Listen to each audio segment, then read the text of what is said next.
Bienvenidos amigos a las charlas de Ático. Hoy tenemos aquí el placer pues, de tener a todo un monstruo, todo un historiador como la copa de un pino, Lloyd Llewellyn-Jones, bueno, pues catedrático de Historia Antigua en la Universidad de Cardiff, editor jefe de la Edinburgh Studies in Ancient Persia, coeditor de Screen Antiquity, luego tiene un podcast, Biblical Time Machine, que luego pondremos el link en la descripción para que lo veáis, es un podcast también muy bueno, y luego pues autor de un montón de libros, Aphrodite's Tortoise, Culture of Animal in the Ancient World, Designs of the Past, on the Past, y luego también otros libros que, por ejemplo, nosotros hemos tenido el placer de publicar, entre ellos pues, Los persas y, pues, por supuesto, el libro del que hoy vamos a estar sobre todo hablando, que es Las Cleopatras.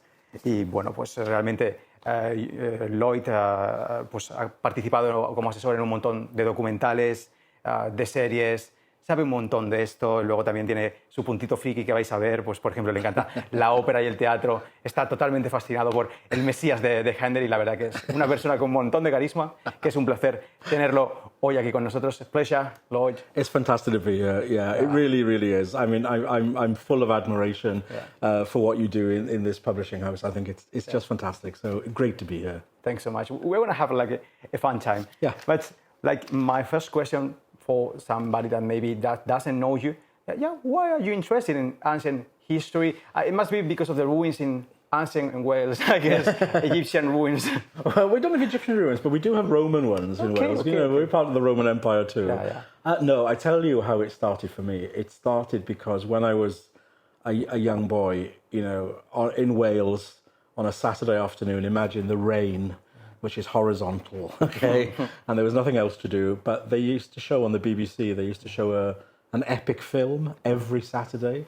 So films like Ben-Hur, Spartacus, Cleopatra, the Ten Commandments, these were the things, every Saturday, And I used to watch them, and that really is what started my love of the ancient world. It really was through Hollywood that I came to love it, So I had no sort of experience of it otherwise. And then I had parents who were just really kind of enabling, they would, I'd say, Mum, I'd really like a book on Tutankhamun or something, and we'd find one, and she'd buy it for me. And it was that kind of thing, really. I'm always really grateful to my parents for facilitating and helping me, just develop my passion, really, more than anything else. But it's like having the passion, but then you decide like to go and study history in the university. Yeah. How was that? Yeah. Although not originally, to be fair. No, my first degree was in drama and classics. Yeah. Because I really liked the theatre and still love the theatre, And for a long time, I worked as a director in theatre and as a designer as well, costume designer. And it was while I was doing that kind of in the back of my mind, I had this thought, history, ancient history is what I really love, I really want to do. So that's when I went back to university and I did my master's in ancient history. And then I've never looked back, that became my complete life then. So yes, it was always there, but it's not something I did straight away. Yeah, would you like maybe to go back to those times when you were in the production of dramas and that stuff, or maybe you prefer like that stage of your life? It was a lovely stage because, I was young and there was no money in it, and that's okay when you're young. You just somehow get by, don't you? All my friends were actors or designers or directors. And we even started our own theatre company, which lasted for, about 17 years. We were called Mappamundi Theatre Company. We were very popular. We used to get great reviews. And we specialised in Shakespeare. That was our main thing. So I guess Mark Antony and Cleopatra. Yeah. In fact, Antony and Cleopatra was the first play I directed, which I loved. And it's still my favourite Shakespeare play. Yeah. But then we did all sorts. We did lots of the Roman plays, Coriolanus, Julius Caesar, the history plays, Henry V, Henry VIII. And then, of course, the beautiful comedies. We did Twelfth Night, Taming of the Shrew, and then on to some of the tragedies we did as well, Hamlet, Macbeth, of course. So they were really, really happy days, And latterly, while I was still directing in the theatre, I was also doing my master's. And then I was very lucky because I got a fully funded PhD. And nowadays, that is so rare. Yeah. It's so rare. So I was extremely lucky. and I was able to do my PhD full time with full funding, and even before I finished the PhD, I got my first academic job. So that kind of thing doesn't happen anymore. I think I really pity, but also admire my own PhD students because it's much more of a struggle these days. For me, thanks be to God, everything fell in my lap. But I know other people really struggle. Oh, but you've had like a great career. You have a great career, like in the academy, and also like writing all kinds of books, like popular history, more academic books. Yeah. So tell us more about that career you have in the academy. Well, my first academic book, the real thing, is the book of my PhD thesis, and that's the way it often happens, And it was published by the Classical Press of Wales, and so it's a Welsh publishing company, that did my first one, and that makes me very proud. The editor for the whole company was a wonderful man called Anton Powell, who died only recently, but he was an incredible mentor and patron for me. He really believed in my work and wanted it to get out there. So Aphrodite's Tortoise is the study of women in ancient Greece, and in particular, it looks at how they were veiled. And so it's about, I look sort of like an anthropological model of women in veiled societies today in the Middle East, in Bangladesh, wherever. And I found all this evidence that women in ancient Greece were veiled too. So, we tend to think of the Greeks as, the forerunners of democracy and so forth. But, they're women. I mean, they had the worst time in the ancient world of all ancient societies. And I liken them quite a lot to the Taliban, actually. The Athenians were more like the Taliban than anything. Yeah, absolutely.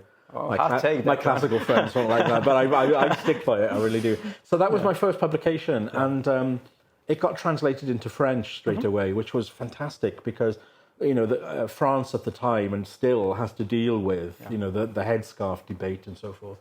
So French academics really picked up on that book and really ran with it. So that was really great for me because it meant I was getting invitations to speak in France, and my kind of circle of academic connections was growing all the time.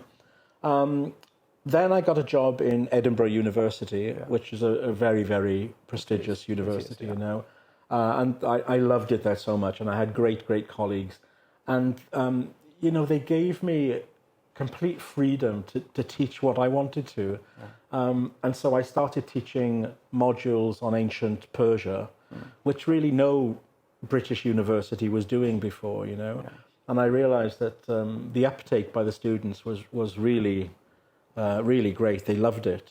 The class was full every year I was teaching this. That's great. So I started to realize, okay, there's a real appetite here for more Near Eastern things. So that's what I did, Persians, and then later on I did court societies in the ancient Near East, Assyria, and I was doing far more non-classical work than I was doing anything to do with Greece, and certainly not with Rome.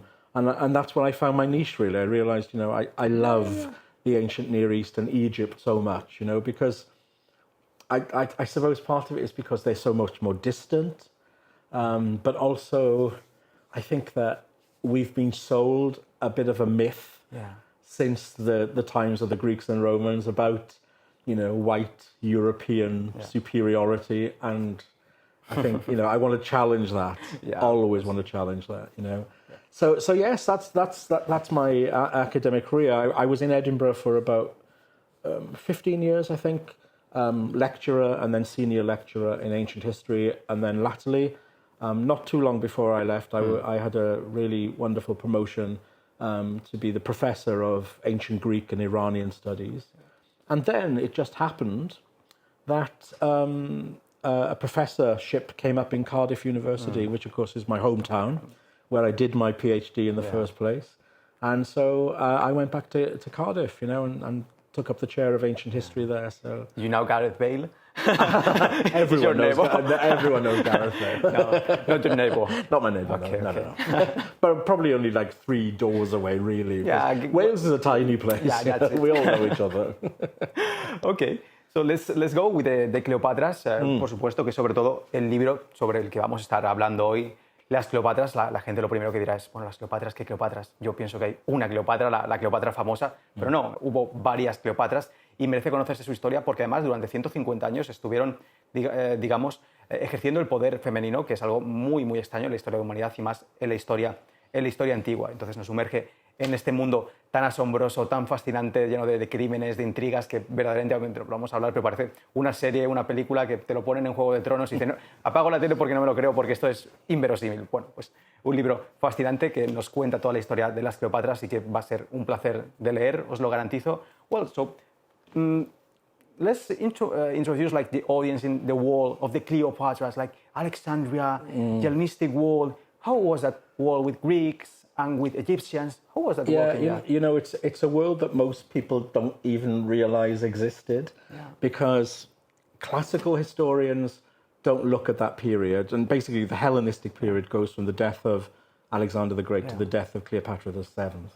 So it's 300 and odd years. Most people don't look at it because classicists kind of ignore it because it's no longer just Greek. You know, it's like, you know, Egyptians have got involved and it all gets a bit sort of, you know, complicated. And Egyptologists never look at it because they think it's too Greek. So it's been this kind of like floating subject for decades and decades. But when I was in Edinburgh University, myself and a colleague, Professor Andrew Erskine, we started offering a master's degree in Hellenistic studies because both of us were very interested in this idea that when the Greeks, after Alexander died, they sort of went out and they created their own Greek empire, really, you know. And it was very fractious empire. It was broken up into different territories ruled by Alexander's generals, different generals. But Andrew and I were really keen to promote the study of this because we realized, you know, it's an important part of the history of civilization.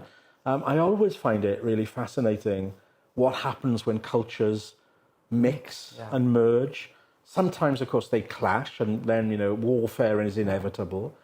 But I remember there used to be a really good linguist, a philologist in Oxford University. His name was Martin West. And I remember him once saying that culture is like a gas, you know, imagine a gas leak, okay? You know, the thickness of the gas is there. But eventually that gas will start spreading, of course, you know, and maybe it will meet another node of gas somewhere else. And so these gases will merge, you know, and there's something else will go on there. And it's those meeting moments that I love in history. Because I love that we don't really know what to do with them, you know? And the world of the Cleopatras is exactly that. So what we have are Greeks creating their own kingdoms for the first time, meeting indigenous peoples, very often peoples with a deep, deep history, and then ruling there. So what we're dealing with in Egypt for this 300 years under the Ptolemaic period is basically Macedonian Greeks being colonizers of a very ancient civilization. And the way that they did it was no different from, you know, the way that colonizers always do. So they established their capital in Alexandria, which is right on the north of Egypt, on the Mediterranean Sea. If I recall well, it was not Alexandria of Egypt, it was Alexandria by Egypt. Alexandria pros Egyptu in Greek, or Alexandria, which is next to Egypt. So they didn't even see it as integral to the land, you know. And that's where these kings and queens ruled from, completely cut off from the rest of their kingdom. But what they did was they offered kind of huge economic gifts to Greeks from all over the Greek world to come and settle in Egypt, in particular in the north, in the Delta. So we find, you know, in the first sort of 100 years of this period of Ptolemaic rule, all of these Greek settlers from all over, from the Black Sea, from Athens, from North Africa, anybody who spoke Greek could come and they set up their own lives here. And basically they had tax rebates, they had free farms, and they were given land, which of course once belonged to Egyptians, okay? So you can really see that's the colonizing way. So they had an Egyptian dream. Yeah, exactly. It always reminds me, there must have been this kind of like call to Egypt, come to Egypt, if you want a good life, if you want a better future, come to Egypt. It's the kind of thing that was going on in Australia after the Second World War. Yeah. There was that real drive to get, people there. Yeah, new people. So that's what was going on there. But of course, what the Greek rulers didn't really think much about were the indigenous Egyptians who had always been there. And so what we find developing in this period is kind of like a two-class system to begin with, because all of the official language and all of the administration was done in Greek. And therefore you have Greeks who are able to participate in, say, working as civil servants, working for government, working for the royal family. And then you had Egyptians who couldn't speak the language, and they were taxed twice as much as the Greeks as well. So you can imagine this made for a lot of discomfort, And can we find like some Egyptian in the bureaucracy, like maybe arrived and became a general or something, like important figure, like a proper Egyptian? As time went by, there were more attempts to kind of Egyptianize a little bit, to take account of some Egyptian laws, for instance, which were markedly different from the Greeks. So for instance, women by Egyptian law could own their own properties, they had the rights to divorce, they could own their own money. But in Greek law, they had no rights whatsoever. So the Ptolemies had to find a way of coping with that situation. And what's really interesting about this period is the amount of sources we have are endless, so much. I mean, we have, inscriptions in hieroglyphs, but we have tons and tons of papyrus written in Greek or in Demotic, which is like shorthand hieroglyphs. And we usually find all this stuff in rubbish heaps. Archaeologists will find it because people would maybe write a receipt or a tax return or a laundry list.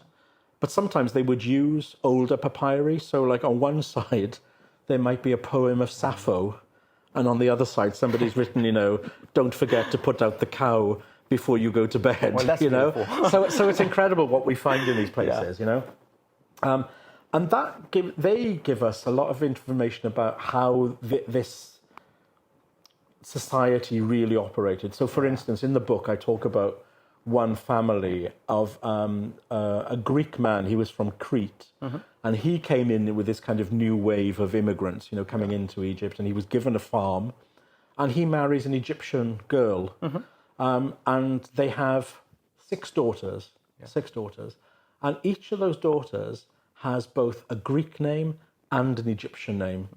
So what we have, and they must have been brought up bilingually, of course, speaking Greek and Egyptian, right? But it's interesting. After their dad dies, all of the girls only ever use their Egyptian names after that. Yeah. So they kind of like, and I think that's something you see in lots of bilingual families. That eventually one language outweighs the other at home. I mean, certainly, I'm a bilingual, Welsh and English as well. And you do see that generational changes in the use of languages. But it's kind of interesting because we can actually see how this colonial society is trying to work. But of course, there are rebellions against Greek rule. They try to throw the Ptolemies out. There are kind of usurper Egyptian kings, and there's very much this kind of motto at times, Egypt for the Egyptians. And it really didn't help that these Cleopatras and Ptolemies were way up north in Alexandria, and there was a huge hinterland of Upper Egypt with the Nile going through it, and the Ptolemies didn't understand anything about taxes this. out of it, and that's absolutely get the taxes, and that's but really. But they did found like temples in Thebes and Luxor. So the Ptolemies tried to kind of put a bit of a Greek character in Upper Egypt. So they built some cities. So one city is a place called Ptolemais, for instance, which essentially, looked like a Greek city. So if you went there, and this is in the Thebites, so not far from today is Luxor, So you would have gone there, and you would have thought that you were in the middle of Greece or Asia Minor.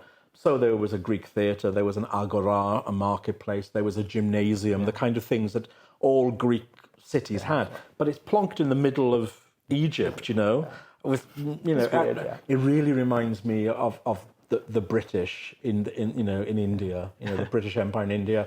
So you might be in the hills of Calcutta, and then suddenly you'll see an English brick townhouse or a bungalow. I mean, just like so incongruous there, and that's what the Ptolemies tried to do.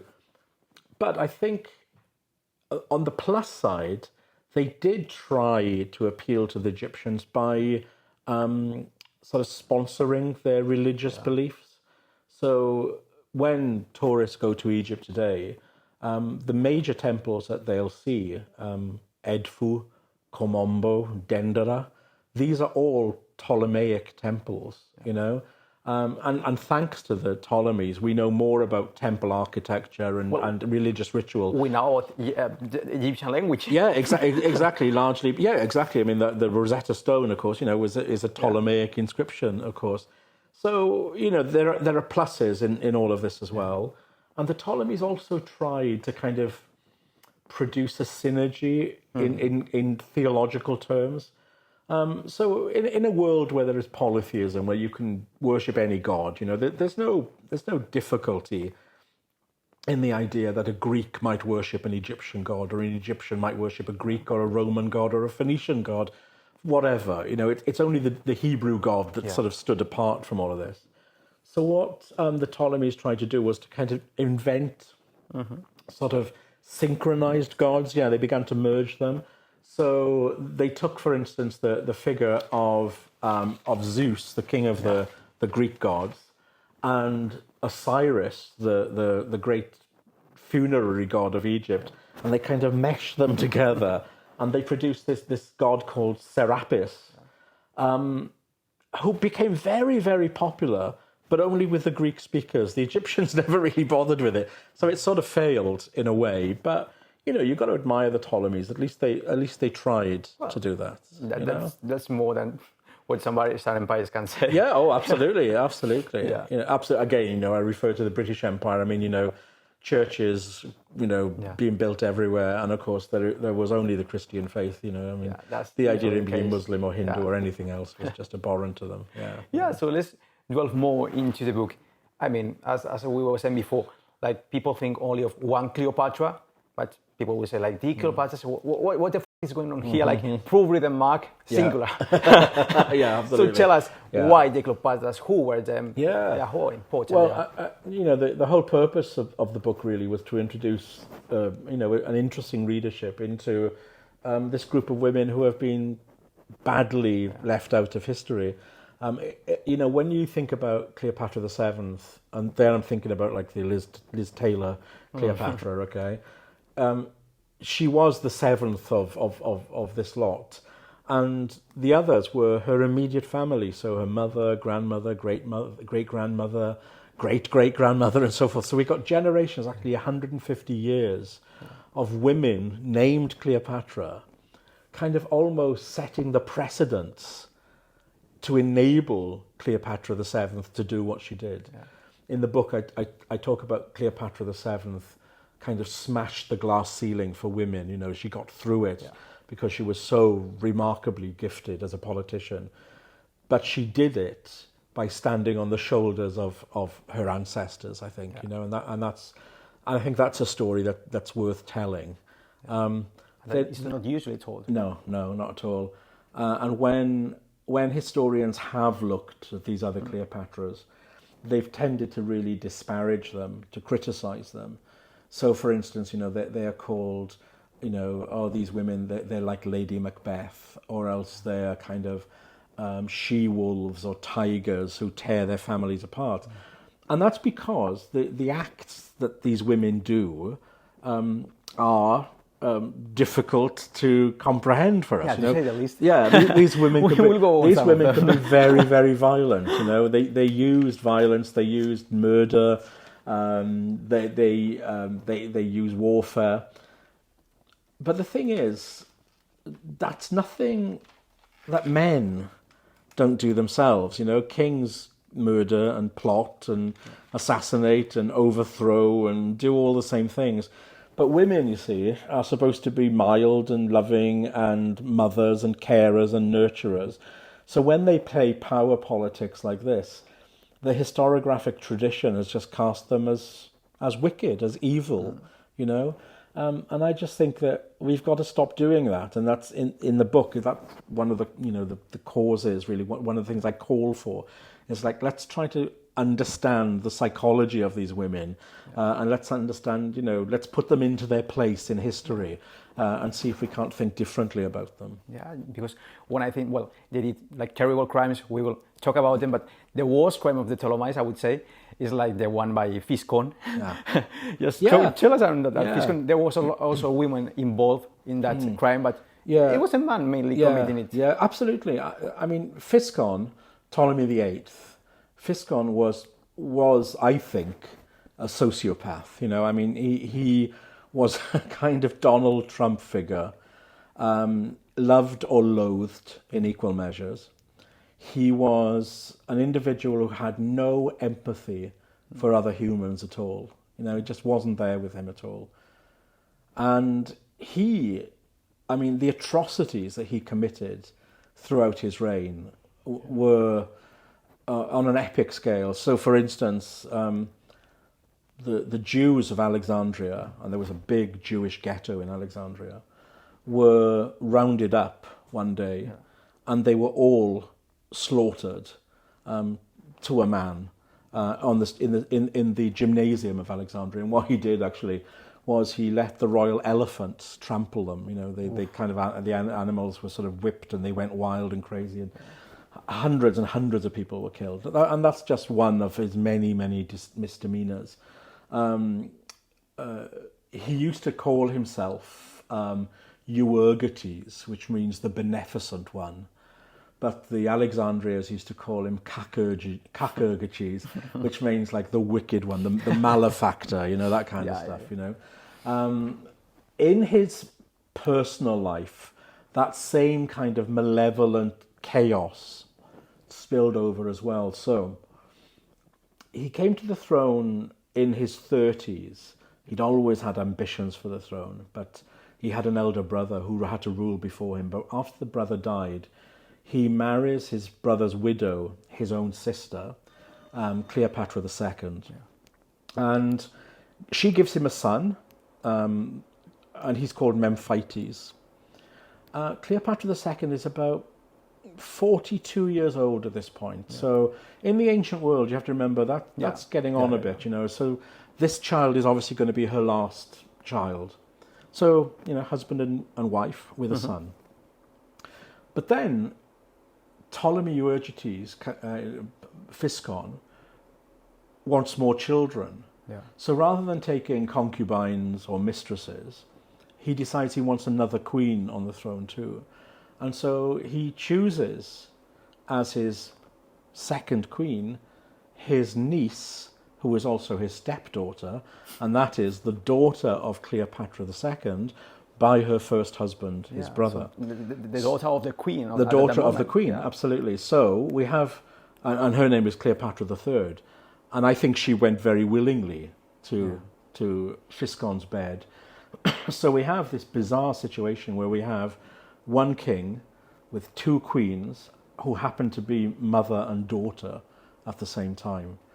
Yeah. You can imagine, Well, we have to remember that the old one was the sister of the king as well, and the other one was his niece and stepdaughter. Okay, when I was drawing up the family tree for that book, it took me days and days and days, to try to get all of this joined up. I would have said it was like the reverse, okay, one line, boom. Straight through. It could have been that. So it's a terrible situation. Now, when I was writing this book, I got really concerned about trying to understand the motivations. Yeah. Well, what happens in this kind of extraordinary setup, So I read a lot of psychological books So psychiatrists talking about family dynamics, that kind of thing. And I was really interested in mother-daughter dynamics, but also sister dynamics as well. And what I kind of discovered, and most sociologists and psychologists seem to agree with this, is within families, we can do more damage, deliberate damage and hurt to people who are close to us, blood relatives, than we do to people outside of our circle. We know them better. We know what hurts them. Yeah. Exactly. We know what makes them tick, and we know what's going to hurt them the most as well. So when this younger girl was taken as the wife, of course, the mother was jealous about this. She feels misplaced. She knows her daughter is fertile, and indeed she gives Fiscon 5 children, in quick succession as well. So she proves her fertility. But there's this one occasion where Cleopatra II, the first wife, is in ascendancy, and she manages to push Ptolemy and Cleopatra, her daughter, out of Egypt for a while. And she reigns by herself, and this really, pleases her. She's got rid of her psychotic husband and now her kind of cruel daughter as well. But when this couple leave Egypt, they take their children with them, of course, and kind of in the package they also somehow take Memphites, this son of Cleopatra II. But not the Cleopatra the third, which is the one that was living in Egypt. Exactly. So, she was his aunt and half sister. Yeah. Okay. And what they do is this kind of, they create this grand guignol spectacle where they know that Cleopatra II, the mother, is going to celebrate her 50th birthday in Alexandria, and so they send her a gift. And it comes in a form of a beautiful box, all sort of wrapped up. And it's announced as a gift from King Ptolemy and Queen Cleopatra. Yeah. And Cleopatra II opens this box, and what does she find in there? She finds the decapitated body of her son Memphites, whose limbs actually have been torn apart as well. So they kill this boy. He's about 15 at this point. Not for any political motives, really. Yeah. It's out of pure spite and hatred, Yeah. They've been thrown out of Egypt. Cleopatra looks to be the winner. And so how do they get back at her? By causing her the utmost pain. That's the last child she will ever have. Yeah. And she finds him macabrely, what an dismembered, and in a gift box. Yeah. It's awful. It's truly awful behaviour. They must have been like sociopaths or psychopaths. I think so. I really do. I mean, it's a struggle of power where you want doing that and with no particular reason. Yeah, but I also think that there's something to do with the line of the Ptolemies as well. One thing that is almost on every page in the book is the theme of incest. And when I say incest, I don't just mean brother-sister marriage in principle. I mean sexual relationships between brothers and sisters. It wasn't just encouraged, it was fundamental to the Ptolemies because they believed that the gods were incestuous, and so as living gods in Egypt, they too should have brother-sister weddings, and then they would beget children who would do the same thing, and that would go on in perpetuity, right? So what we're dealing with here is a really high level of first-degree incest over a period of 300 years. So you can only imagine what physical and mental and emotional damage was going on there, because in Spanish history, we've got the Spanish Habsburgs, haven't we? And correct me if I'm wrong, but there we've got kind of uncle and niece marriages, basically a succession of those. Yeah. Well, with the Ptolemies, the incest is ramped up. Brother and sister. Another level, brother and sister, right?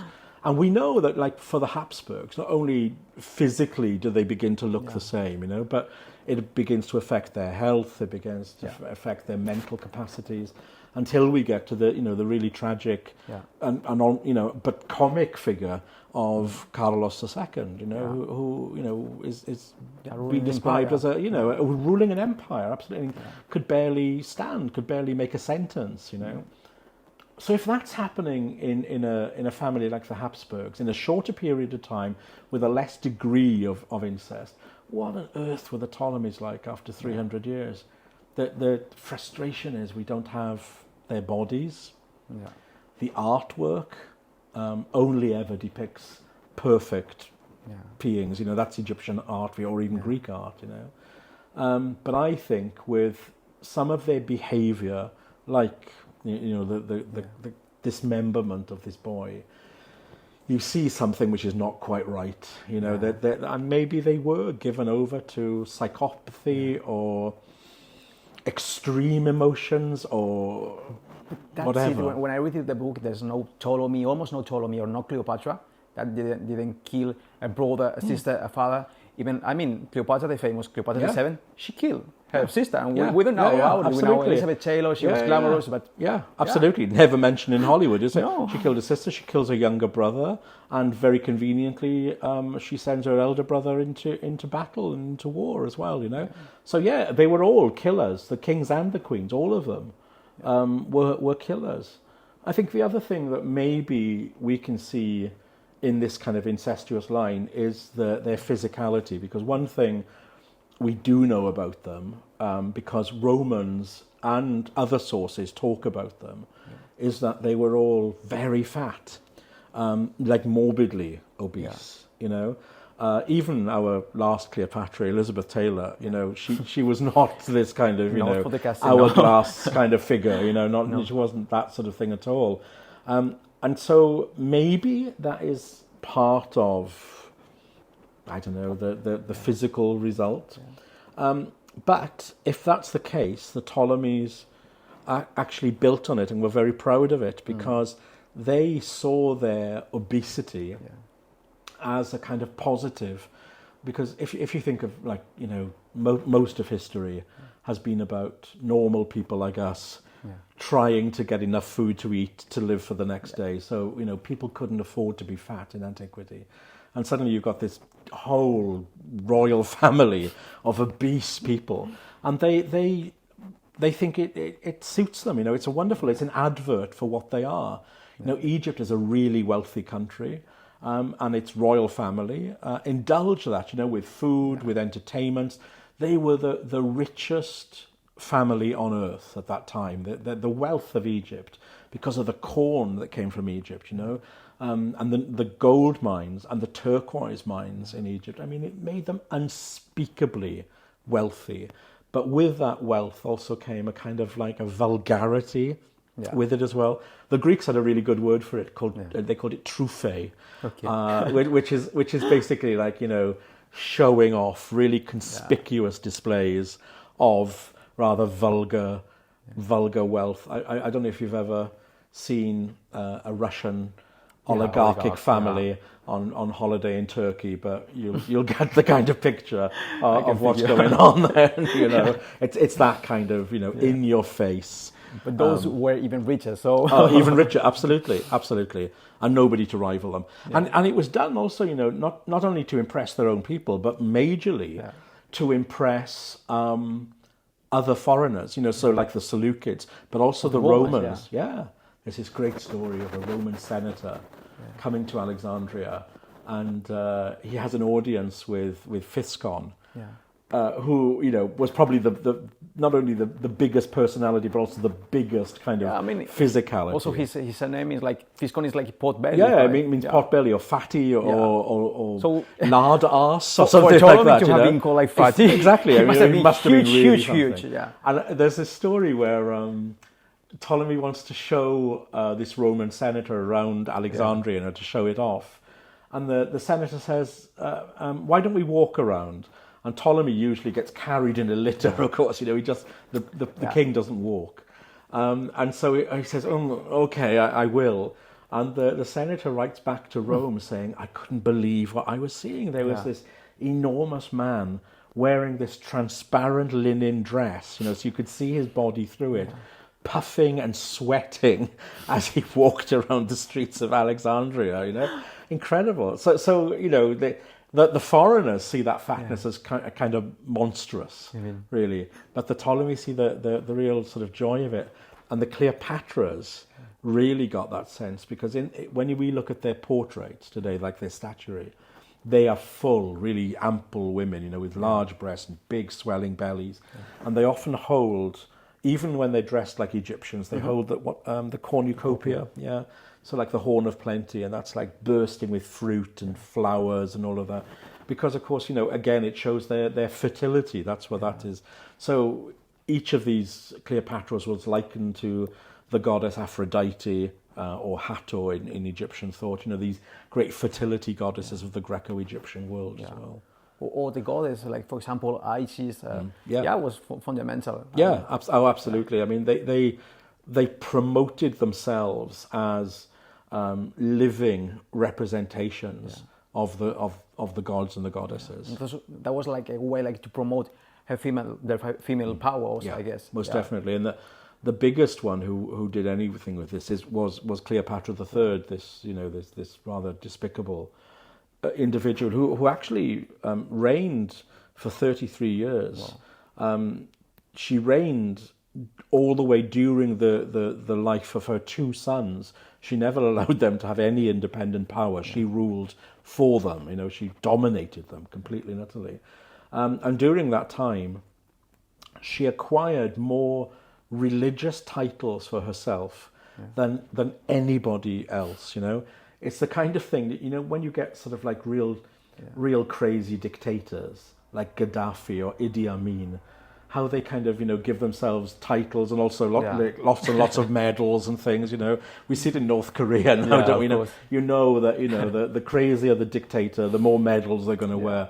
Well, for Cleopatra III, her kind of obsession was religious titles, So she was the great goddess, the goddess who gives birth to the sacred foal. She is the goddess of the Nile. She's the goddess of the night, just increasing her titles all the time. She builds temples where she can be worshipped as a living goddess, and even holds festivals where statues of her are carried through the crowds, like the kind of Roman Catholic processions we have with the Virgin Mary being processed through. Exactly like that. That's what she was doing. So she really believed her propaganda, her own sort of divinity, which is ironic, really, because she was murdered in the end. And who murdered her? Her youngest son. It always comes round to it again. It's always in the family. But I think that the famous Cleopatra, the big Cleopatra, the seventh, I think she really understood what her great-grandmother had done, because one of the chief titles that Cleopatra III created for herself was she was the living Isis. So, like the epiphany or the incarnation of Isis.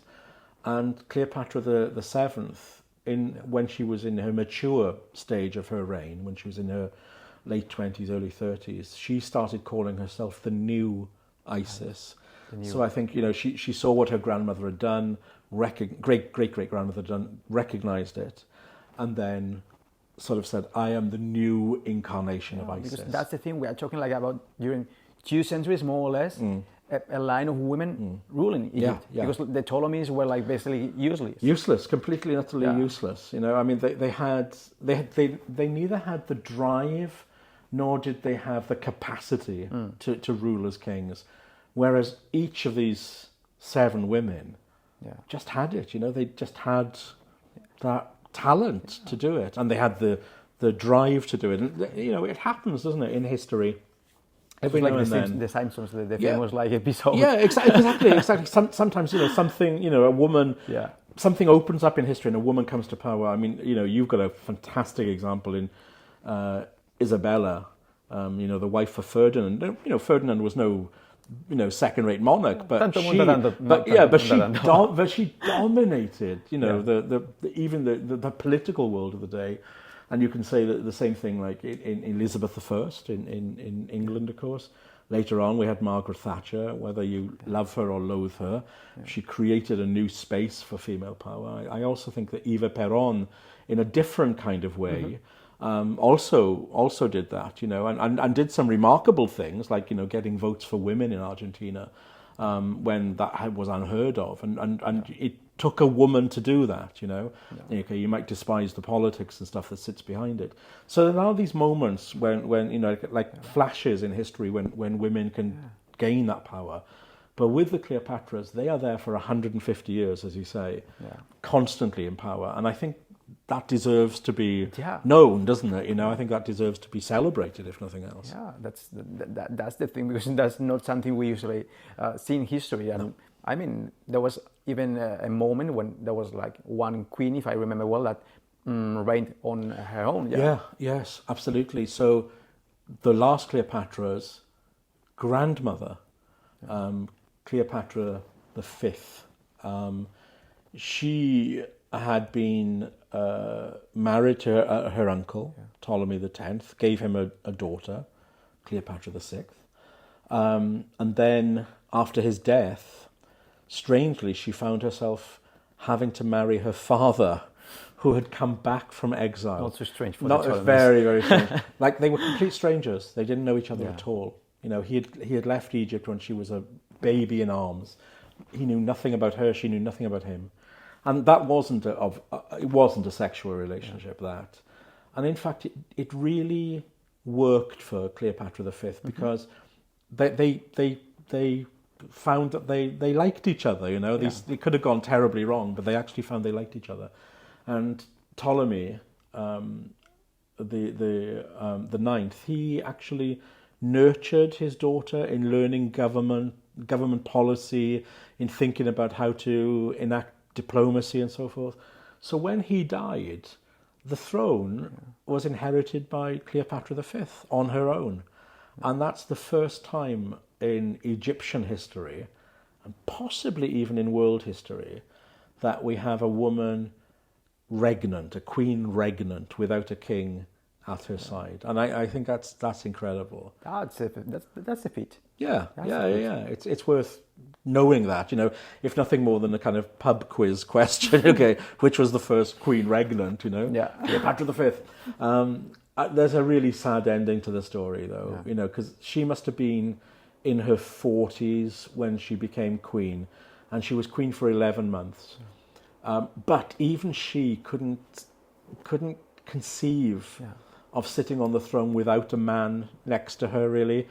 And I think a lot of that is because in Egypt they thought in terms of duality. There also always had to be a pair.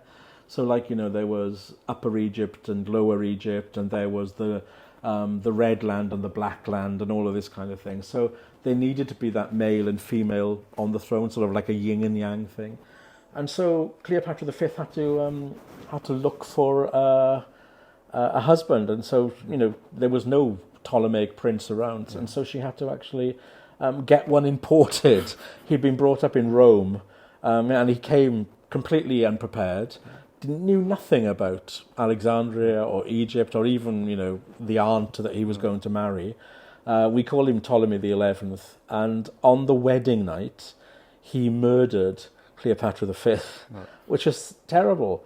And she was like for Alexandria, she was like the people's princess. They loved her. They absolutely loved her. And so they storm into the palace, and they take hold of this Ptolemy, the 11th, and they tear him apart limb from limb and leave him lying around the streets of Alexandria. Y bueno, amigos de Ático, ha sido un placer estar hoy charlando aquí con Lloyd Llewellyn-Jones, autor de Las Cleopatras, las reinas olvidadas de Egipto, ya en librerías.